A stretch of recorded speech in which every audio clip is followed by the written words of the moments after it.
This channel does not promote any violent, harmful, or illegal activities. All content provided by this channel is meant for an educational purpose only. বাহ, এবার হয়েছে স্বাদ। হ্যাঁ, অপূর্ব স্বাদ। MDH এর চাঙ্কি চাট মশলা, জীবনে আসল স্বাদ জাগলো। আসল মশলা yes MDH। আর এবারে আমরা নজর রাখবো সরাসরি বাংলাদেশের খবরের দিকে। বাংলাদেশের খবরে নজর রাখতে হবে একটাই কারণ, তার কারণ হচ্ছে এবারই কি ইস্তফা দিতে চলেছে মোহাম্মদ ইউনূস, অন্তত এমনটাই কিন্তু গুঞ্জন শোনা যাচ্ছে। এবং আরো একটি বিষয় আপনাদের জানিয়ে রাখি, পদত্যাগপত্র নাকি লিখে ফেলেছিলেন ইউনূস। বিস্তারিত জানবো, আমার সঙ্গে রয়েছেন তন্ময় প্রামাণিক। আমার সঙ্গে তন্ময়, এই মুহূর্তে কি আপডেট রয়েছে? মোহাম্মদ ইউনূস কি এবার তাহলে সরে দাঁড়াচ্ছে? দেখো, এটা নিয়েই জল্পনা চলছে বাংলাদেশে, কারণ গতকাল পর্যন্ত যে জাতীয় নাগরিক পার্টি তার যে নাহিদ ইসলাম, তিনি এই গুঞ্জন শোনার পরই পৌঁছে গেছিলেন যমুনাতে, যেখানে বাসভবন রয়েছে ইউনূসের, যিনি সেখানকার তদারকি সরকারের প্রধান রয়েছেন।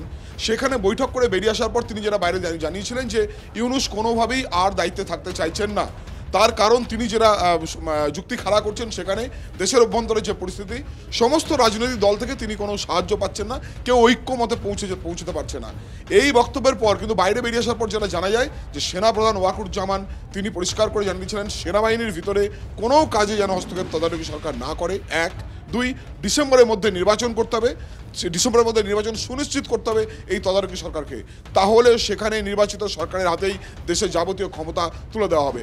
পাশাপাশি যেটা এখানে উঠে আসছে এই যে সূত্র মারফত বা সেখানে যে বৈঠক হয়েছিল যমুনা যে বাসভবন রয়েছে, সেখান থেকে যে তথ্য উঠে আসছে সেটা হচ্ছে যে এই যে সমস্ত দলগুলো রয়েছে রাজনৈতিক দল, তার মধ্যে বিএনপি সে কিন্তু ইতিমধ্যেই অনাস্থা প্রকাশ করেছে এবং বলেছে যে তদারকি সরকারের যারা যারা রয়েছেন তারা পদত্যাগ করুন, নির্বাচন করুন, দেশের মানুষের কাছে ক্ষমতা নিয়ে আসুন। সব মিলিয়ে ভিতরে মানবিক করিডর, যে মানবিক করিডোর দিয়ে আরাকান আর্মি বা এই সমস্ত বিতর্কগুলো উঠেছে, সেনাবাহিনীকে বাধ্য করা হচ্ছিল যে সেখানে বিদেশি অনুপ্রবেশের জন্য বা বিদেশি যে সমস্ত শক্তি রয়েছে তাদের পরামর্শ অনুযায়ী, কোর্ট আনকোর্ট পরামর্শ অনুযায়ী সেখানে বাংলাদেশ সেনাবাহিনী সরে আসবে, অন্য সেনাবাহিনী ঢুকবে। এটা নিয়েও কিন্তু সেনাবাহিনীর তরফে আপত্তি এসছে। তারা বলেছে মানবিক করিডোর করতে গেলে নতুন নির্বাচিত সরকার আসবে, তারা সিদ্ধান্ত নেবে। সব মিলিয়ে ইউনূস ঘরে বাইরে চাপে এবং ইউনূস ভিতরে মানে দেশের অভ্যন্তরে জিনিসপত্রের দাম যেভাবে হু করে বাড়ছে, স্কুল কলেজ ইউনিভার্সিটিতে পরপর বিক্ষোভ শুরু হচ্ছে, রাস্তায় মানুষজন আবার নেমে আসছে।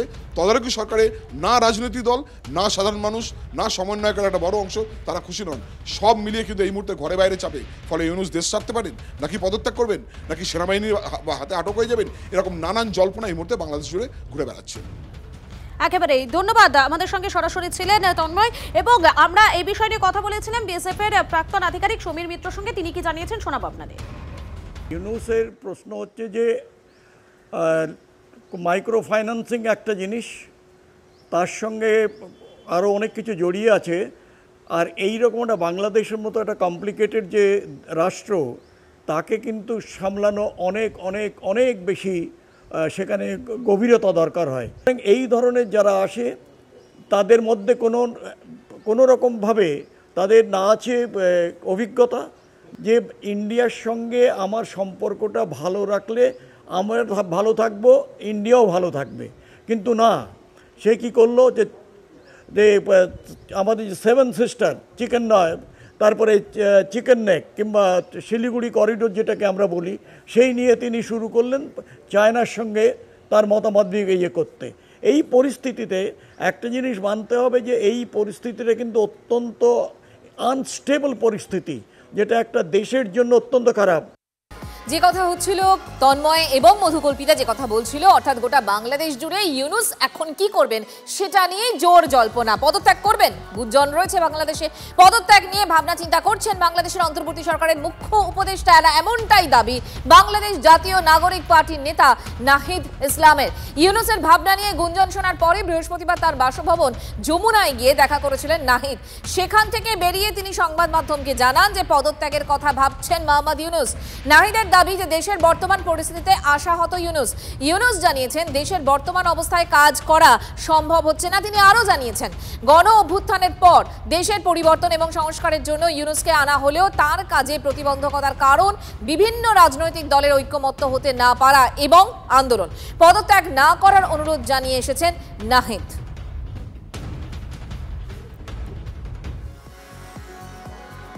আর এই মোহাম্মদ ইউনূসের ওপর কি চাপ বাড়ছে, সেনার চাপ কি তার উপর বাড়ছে? আর সেটা যদি হয়ে থাকে তাহলে তো একের পর এক যে বিষয়গুলো সামনে আসছে তার মধ্যে অন্যতম হচ্ছে সেনার চাপে কি দেশ ছাড়ার ছক কষছেন মোহাম্মদ ইউনূস? ফের কি সেনা অভ্যুত্থানের পথে বাংলাদেশ? ইউনূসের সঙ্গে সংঘাত বাড়ছে বাংলাদেশের সেনাপ্রধানের। ইতিমধ্যে ইউনূসকে কড়া বার্তা দিয়েছেন সেনাপ্রধান, দ্রুত নির্বাচন করাতে ইউনূসকে বার্তা দিয়েছেন সেনাপ্রধান। একই সঙ্গে দেওয়া হয়েছে সেনাবাহিনীতে হস্তক্ষেপ না করার কঠোর বার্তা। হাসিনা দেশ ছাড়লেও সেনার দায়িত্বে তাঁরই আত্মীয় ওয়াকারুজ্জামান। সেনার ওপর জমানের একছত্র কৃতিত্ব কি ভয় ধরাচ্ছে ইউনূসকে? সেনার হাতে বন্দী হওয়ার ভয় পাচ্ছেন মোহাম্মদ ইউনূস? ডিসেম্বরের মধ্যে ভোট চেয়ে ইউনূসের উপর আরও চাপ বাড়ালো বিএনপি। চলতি বছরের মধ্যে ভোট না হলে ডিসেম্বর পর্যন্ত যে ডেডলাইন দেওয়া হয়েছে, ভোট যদি না হয় তাহলে সমর্থন তুলে নেওয়ার হুঁশিয়ারি খালেদার দলের। কবে ভোট জানতে বৈঠকের জন্য সময় চাওয়া হয়েছে ইউনূসের কাছে, যদিও এখনো পর্যন্ত বিএনপিকে সময় দেয়নি ইউনূসের অফিস। ইউনূসের নেতৃত্বে অন্তর্বর্তী সরকারের কাজে মানুষের মনে সন্দেহ তৈরি হচ্ছে, অভিযোগ খালেদা জিয়ার দলের। জাতীয় নিরাপত্তা উপদেষ্টা ও অন্তর্বর্তী সরকারের 2 উপদেষ্টাকে অপসারণের দাবিও তুলেছে বিএনপি।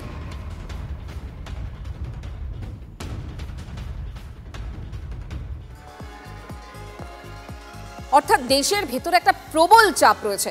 প্রবল চাপে বাংলাদেশের অন্তর্বর্তী সরকারের প্রধান উপদেষ্টা মোহাম্মদ ইউনূস রয়েছেন। এবার সরাসরি ইউনূসের অন্তর্বর্তী সরকারের দিকে তীব্র আক্রমণ বিএনপি। নিরপেক্ষ না থেকে রাজনীতিতে জড়াচ্ছেন ইউনূসের 3 উপদেষ্টা।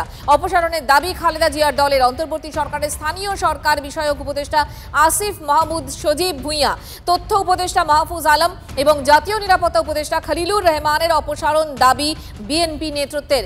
যেহেতু জাতীয় সংসদ নির্বাচনের আয়োজন করাই অন্তর্বর্তী সরকারের প্রধান কাজ, তাই মাথা ভারী উপদেষ্টা পরিষদের কোনো প্রয়োজন নেই বলেই মত বিএনপি।